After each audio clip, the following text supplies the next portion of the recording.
warahmatullahi wabarakatuh. Salam sejahtera untuk kita semua. Perkenalkan, nama saya Khairunisa. Saya salah satu mahasiswa dari Universitas Pelita Bangsa dari Prodi PGSD 20B2. Di kesempatan kali ini, saya akan menayangkan hasil dari presentasi saya. Sebelum presentasi dimulai, alangkah baiknya kita berdoa menurut agama dan kepercayaan masing-masing. Berdoa dimulai. Berdoa selesai. Materi pertama yang akan saya jelaskan yaitu pendidikan kewarganegaraan sebagai identitas nasional. Materi selanjutnya saya akan membahas tentang apa itu identitas nasional. Identitas nasional merupakan ciri yang dimiliki oleh suatu bangsa yang membedakannya dengan bangsa yang lain. Berdasarkan pengertian tersebut, maka setiap atau masing-masing negara memiliki identitas tersebut sesuai dengan karakter, keunikan, dan sifat bangsa tersebut.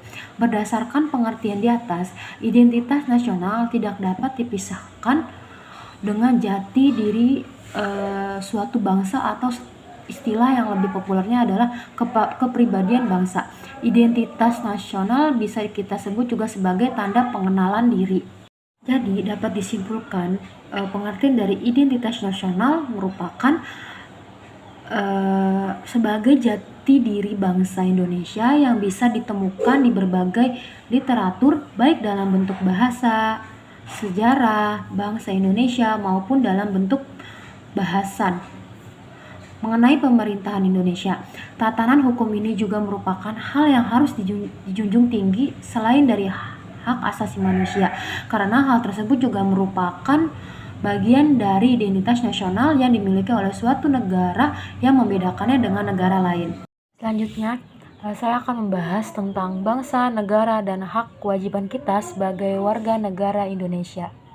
Setiap warga negara Indonesia mempunyai tugas dan kewajiban yang sama yang terdapat pada Undang-Undang Dasar 1945. Berikut hak warga negara Indonesia. Yang pertama itu ada hak atas pekerjaan dan penghidupan yang layak. Tiap warga negara berhak atas pekerjaan dan penghidupan yang layak bagi kemanusiaan. Selanjutnya ada hak untuk hidup dan mempertahankan kehidupan. Setiap orang berhak untuk hidup serta berhak mempertahankan hidup dan kehidupannya. Ada hak untuk membentuk keluarga dan melanjutkan keturunan melalui perkawinan yang sah. Selanjutnya ada kewajiban warga negara Indonesia. Di sini bentuk kewajibannya yaitu wajib menaati hukum dan pemerintahan. Selanjutnya ada wajib ikut serta dalam usaha pertahanan dan keamanan negara. Tiap-tiap warga negara berhak dan wajib ikut serta dalam usaha pertahanan dan keamanan negara. Selanjutnya ada wajib tunduk kepada pembatasan yang ditetapkan dengan undang-undang. Dalam menjalankan hak dan kebebasannya, setiap orang wajib tunduk kepada pembatasan yang ditetapkan dengan undang-undang dengan maksud untuk menjamin pengakuan serta penghormatan atas hak kebebasan orang lain dan untuk memenuhi tuntutan yang adil sesuai dengan pertimbangan moral, nilai-nilai agama, keamanan, dan ketertiban umum dalam suatu masyarakat yang demokratis. Selanjutnya, saya akan membahas tentang negara dan warga negara dalam sistem kenegaraan di Indonesia. Proses bangsa bernegara adalah suatu proses yang memberikan gambaran tentang bagaimana terbentuknya bangsa, di mana sekelompok manusia yang ada di dalamnya merasakan sebagai bagian dari bangsa, dan terbentuknya negara merupakan organisasi yang mewadahi bangsa serta dirasakan kepentingannya oleh bangsa itu sendiri, sehingga tumbuh kesadaran untuk mempertahankan tetap tegak dan utuhnya negara melalui upaya bela negara. Dalam rangka upaya bela negara agar dapat terlaksana dengan baik apabila terciptanya pola pikir, sikap, dan tindak perilaku bangsa yang berbudaya sebagai dorongan atau motivasi adanya keinginan untuk sadar bela negara sebagai berikut. Bangsa yang berbudaya artinya bangsa yang mampu melaksanakan hubungan dengan penciptanya. Tuhan disebut agama. Bangsa yang mau berusaha untuk memenuhi kebutuhan hidupnya disebut ekonomi. Bangsa yang mau berhubungan dengan lingkungan, berhubungan sesamanya dan alam sekitarnya disebut sosial. Bangsa yang mau berhubungan dengan kekuasaan disebut politik. Bangsa yang mau hidup aman, tentram, dan sejahtera berhubungan dengan rasa kepedulian dan ketenangan serta kenyamanan hidup dalam negara disebut pertahanan dan keamanan. Selanjutnya, saya akan membahas tentang hubungan warga negara atas dasar demokrasi Indonesia. Hubungan negara dan warga negara tidak berlangsung menurut gradasi atau tingkatan yang vertikal, melainkan menjadi hubungan yang sederajat. Masing-masing memiliki nilai fungsional sendiri dan terjalin secara interaktif dalam pemetaan secara sistematik. Negara tidak dibenarkan mendominasi warga negara, begitu juga warga negara tidak dibenarkan secara anarkis menjatuhkan negara. Demokrasi adalah suatu sistem pemerintahan yang kekuasaannya berasal dari rakyat. Dalam demokrasi, rakyat memiliki hak untuk menyuarakan pendapatnya, sehingga tidak ada sistem pemerintahan yang otoriter. Jika ada perbedaan pendapat, dapat diselesaikan dengan cara musyawarah atau dengan perhitungan jumlah suara untuk memilih opsi tertentu. Prinsip pada demokrasi adalah adanya kesamaan rakyat di dalam hukum, sehingga tidak ada yang lebih diistimewakan atau dikesampingkan dalam hukum. Wujud hubungan warga negara dengan negara yang berupa peranan yang bersifat aktif, pasif, positif, dan negatif dalam berbagai aspek kehidupan berbangsa dan bernegara, merupakan manifestasi dari negara yang menganut demokrasi dan sekaligus akan sangat menentukan dalam mengembangkan negara yang demokratis. Peranan-peranan tersebut merupakan manifestasi dan prinsip-prinsip demokrasi. Peranan warga negara ada dalam bidang politik, pendidikan, hukum, kesehatan, agama, dan lain sebagainya. Dari selanjutnya, saya akan membahas tentang geopolitik atau wawasan Nusantara. Tujuan wawasan Nusantara sebagai geopolitik Indonesia secara umum tertuang dalam pembukaan Undang-Undang Dasar 1945.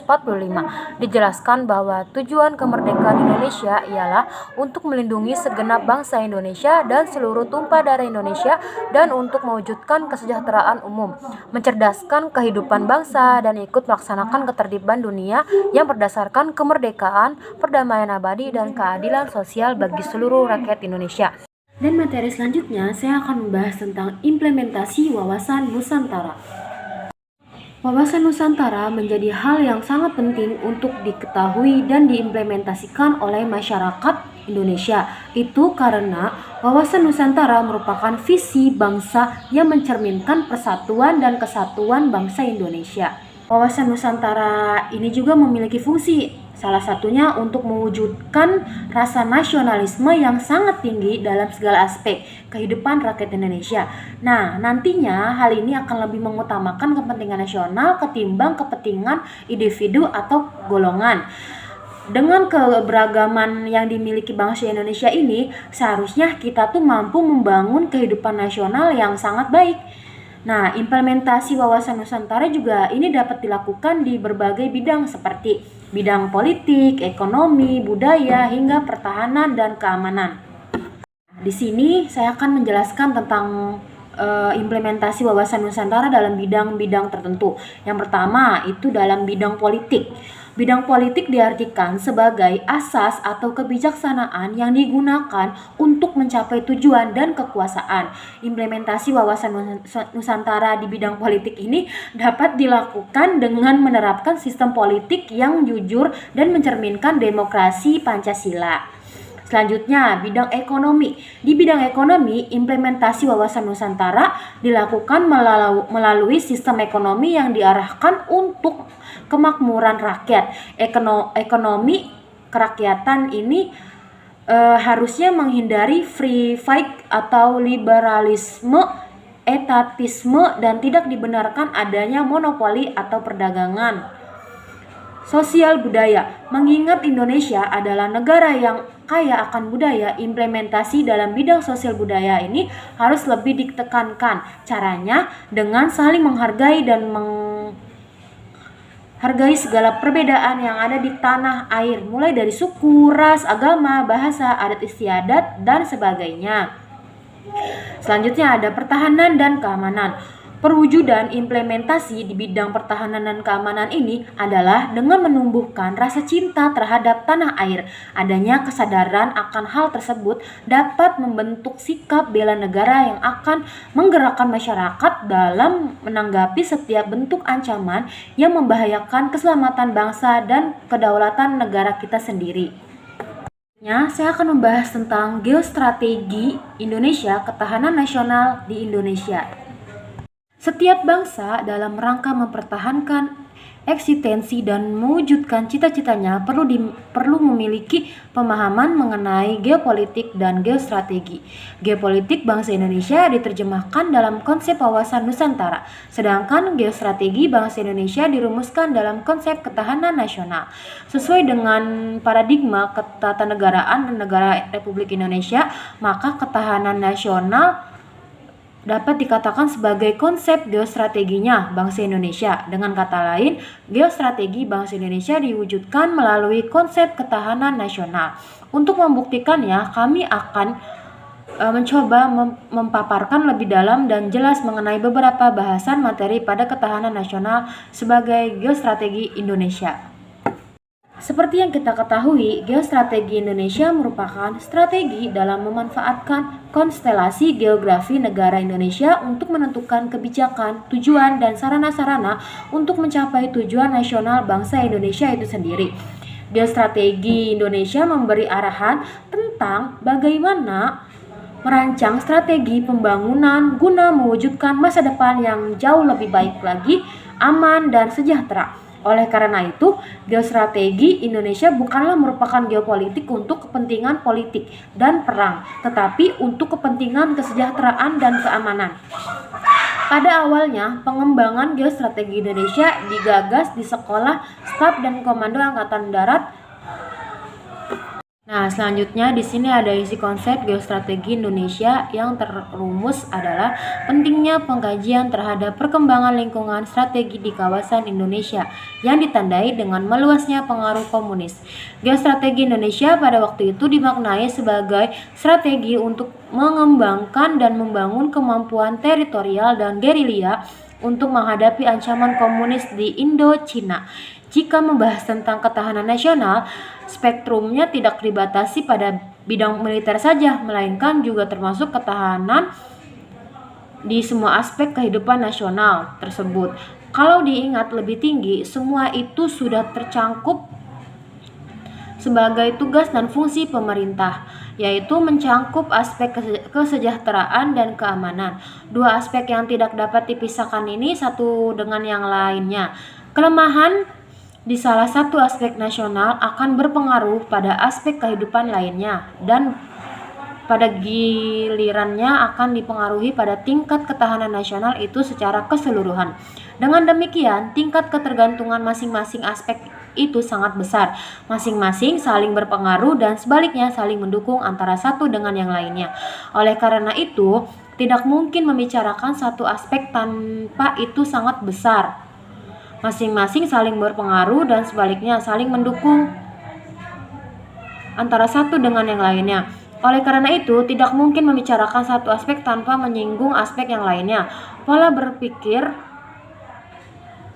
bersikap, dan bertindak demikianlah yang dikenal dengan istilah utuh menyeluruh atau komprehensif integral. Dan selanjutnya saya akan bahas tentang ketahanan nasional Indonesia. Pada hakikatnya, ketahanan nasional merupakan kondisi sekaligus konsepsi pembangunan nasional dalam pencapaian tujuan dan cita-cita bangsa. Sebagai suatu kondisi, ketahanan nasional merupakan kondisi dinamis bangsa yang berisi ketangguhan serta keuletan dan kemampuan bangsa untuk mengembangkan kekuatan nasional dalam menghadapi segala ancaman dan masalah, hambatan dan gangguan baik yang datang dari dalam maupun dari luar, yang mengancam dan membahayakan integritas, identitas, serta kelangsungan hidup bangsa dan negara. Sebagai kondisi, ketahanan nasional merupakan kondisi kehidupan nasional yang harus diwujudkan dan dibina secara dini, terus-menerus, terpadu dan sinergis. Sebagai konsepsi ketahanan nasional merupakan landasan konsepsional strategi yang sekaligus merupakan pisau analisis untuk memecahkan berbagai permasalahan strategi bangsa melalui pendekatan. Di sini ada 8 aspek kehidupan nasional yang terdiri dari 3 aspek alamiah yang bersifat statis dan 5 aspek kehidupan yang bersifat dinamis. Peran dan hubungan di antara kedelapan getra saling terkait dan saling tergantung secara utuh menyeluruh membentuk tata laku masyarakat dalam kehidupan nasional. Dalam implementasinya, ketahanan nasional disenggalakan dengan mengutamakan pendekatan kesejahteraan dan pendekatan keamanan yang selaras dan seimbang. Kesejahteraan dapat digambarkan sebagai kemampuan bangsa dalam menumbuhkan dan mengembangkan nilai-nilai nasionalnya demi sebesar-besar kemakmuran yang adil dan merata, rohaniah dan jasmaniah. Sementara itu, keamanan harus dipahami sebagai kemampuan bangsa dalam melindungi nilai-nilai nasionalnya terhadap ancaman dari luar dan dari dalam, termasuk di dalamnya melindungi Pancasila sebagai dasar negara atau filosofi Groundsley.